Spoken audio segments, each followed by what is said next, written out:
Lots of the country has been subjected to a bunch of snow lately, and that's been the case here in the Washington metro area.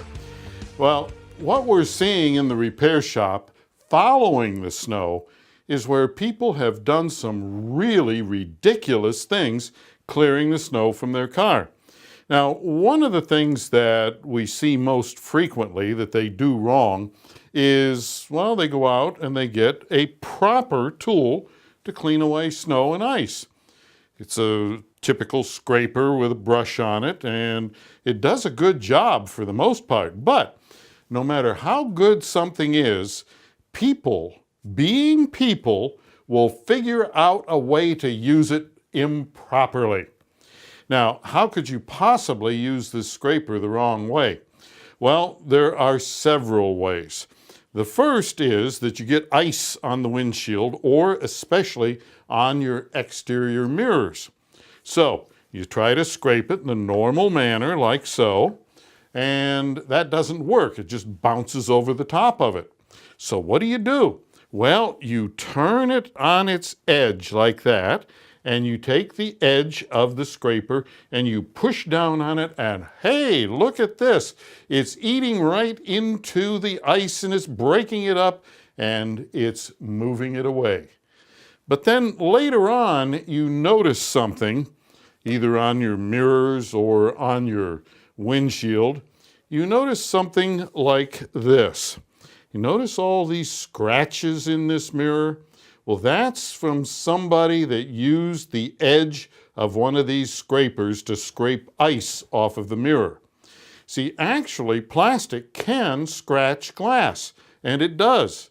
So don't ever use the edge of the scraper on your windshield or on your mirrors, or any glass on the car for that matter. So, that's something that'll cost you a bunch of money later on. All right, now, as far as other things that people do, we see things like this. Why in the world would you use a screwdriver to try to clean away ice?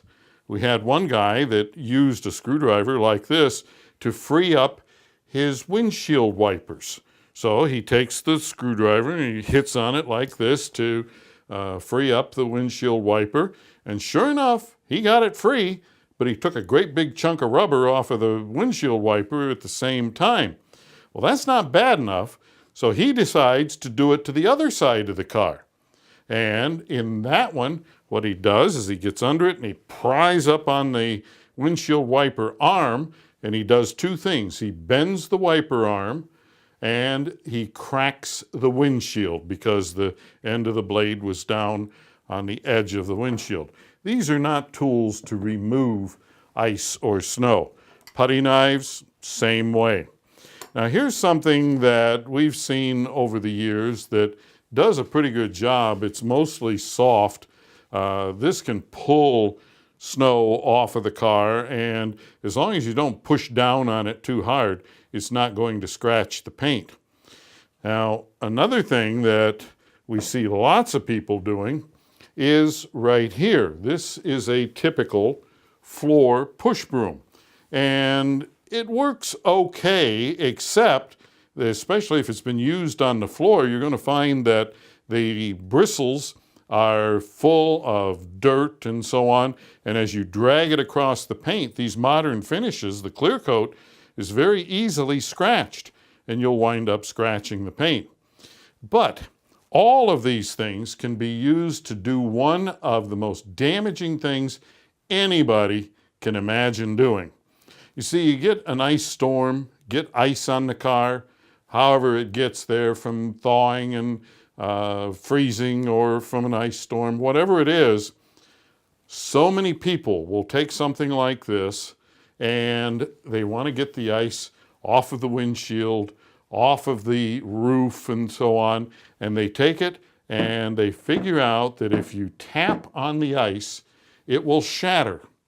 So you do it relatively easily, and you get the ice, you get it moved, and later on, maybe it's in the spring or something, a nice sunshiny day, you're looking at your car and you get it just right in the light, and you see all of these little teeny dents in the roof or in the hood or wherever you tapped on it.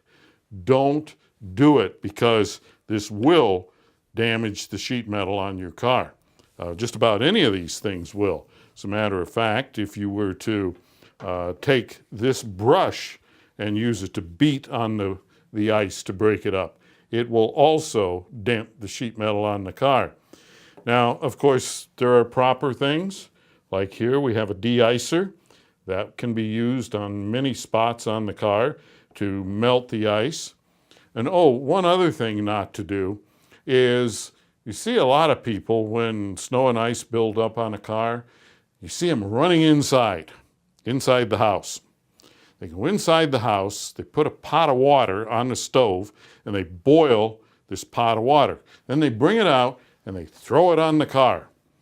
Well, first, there's such a thing as thermal shock.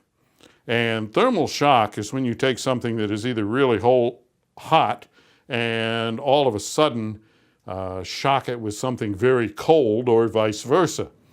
Now, when you're going to do this and you do it on the door of a car, let's say, well, there are all kinds of electronics down inside the door that are at ambient temperature, the temperature of the outside air. And you take this boiling water and you pour it on it, it shocks these things, and lots of times it destroys them. So you may wind up with electronics problems on your car. The other thing is glass does not like thermal shocks. So you dump this on the windshield to try to clear the windshield away, and crack, it breaks the windshield.